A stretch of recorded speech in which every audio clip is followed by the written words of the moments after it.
Get ready for the dictation in 3, 2, 1, start. Targeting Hezbollah on Israeli attacks in Lebanon.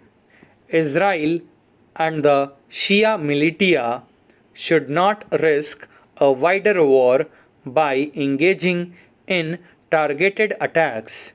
The Israeli attacks on Hezbollah targets in southern Lebanon following what is called cross border fires mark a significant escalation in the crisis that has been building up along the border in recent years.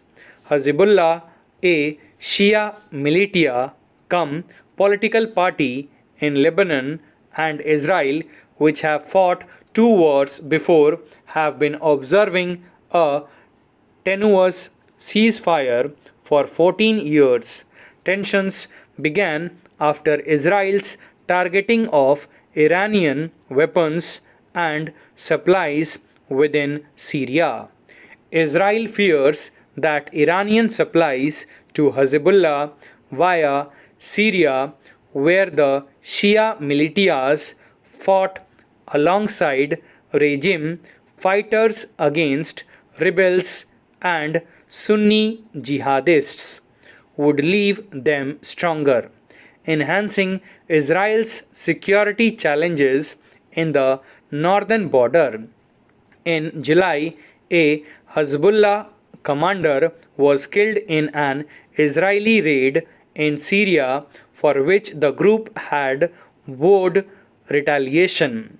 Since then, there have been attempts to target troops on Israel's borders with Lebanon and Syria, according to Israel. In Tuesday's attacks, Israel targeted an observation post, which is Israeli Defense Forces claimed was used by Hezbollah for intelligence collection.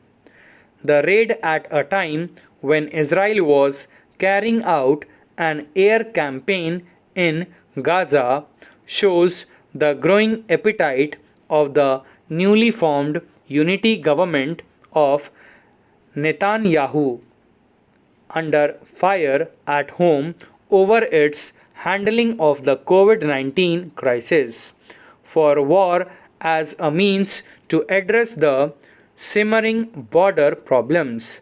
Hezbollah has been a tough target for Israel.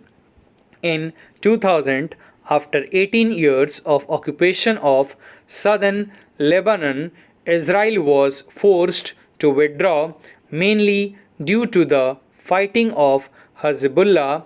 In 2006, Israel invaded Lebanon aimed at destroying Hezbollah's military capabilities.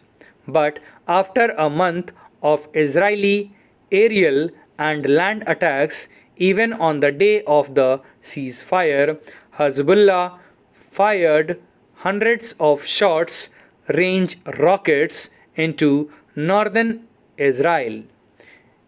Ever since, both sides have been wary of another open conflict.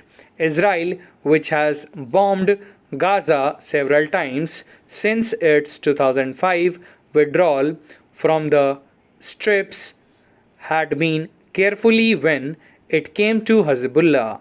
The militants on the other side turned their focus to capacity building after the 2006 war and since 2011 to the civil war in Syria.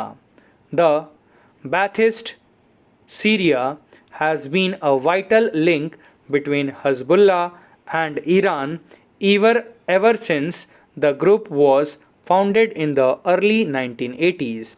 Mr. Assad has survived the civil war and Iran has substantially increased its footprint in Syria, bolstering the Iran Syria Hezbollah axis. Israel sees this axis as a growing security challenge and hence started the bombing operations in Syria, risking another conflict with Hezbollah. The past two wars suggest that it would not be easy for Israel, despite its military might, to defeat the battle hardened Hezbollah fighters at their base. Hezbollah, on the other side, might resist an Israeli attack but risks pulling Lebanon, already battling an economic crisis, political instability, and the after effects of the Beirut blast, into a wider war. Both sides should avert such an outcome and stick to the ceasefire. Stop. Thank you.